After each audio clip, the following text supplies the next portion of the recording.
Today we'll talk about do-while loop, break statement, and continue statement. Now, see the source code. You can find a do-while loop since 6th line to 10th line. When you write a do-while loop, you should write the reservable do, a pair of brackets, reservable while, and repeat constraint, which contain by parentheses.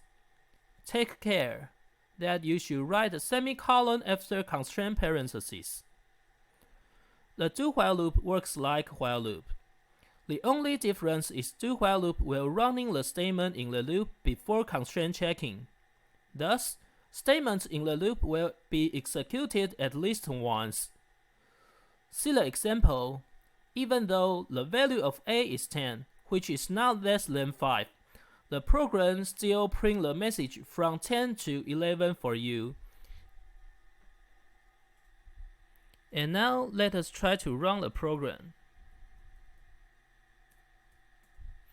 You can see the program print from 10 to 11, even the value 10 is bigger than 5. The do-while loop is the least important loop in C language. I usually use do-while loop to guarantee the data is valid. In this program, users should input integer again and again until the value of a is not invalid.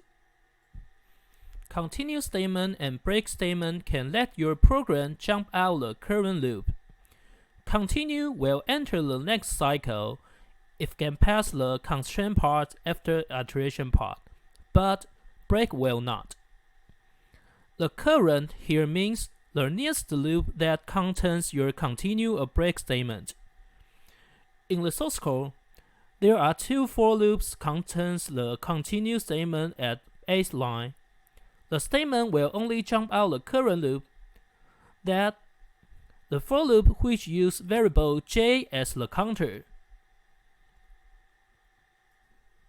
And here, continue statement will be invoked when j equal to I. Thus, for each I, inner loop will run continue once. Respectively, we'll get 5 lines output for each I. Since one of cross will be ignored by invoke continue statement, each line will consist 5 circles and 4 crosses. And let us run the program. Then you can see there are 5 lines of data, and the first, second, third, fourth, and fifth crosses will be ignored. If we exchange the continue statement with break statement, the loop will be break at j equal to I. Thus, we'll get 5 lines message in output. Each line consists 0, 1, 2, 3, 4 circle and crosshair, and an additional circle which runs before break statement. And let us check out the program. You can see there are 1, 2, 3, 4 circle and crosshairs and an additional circle.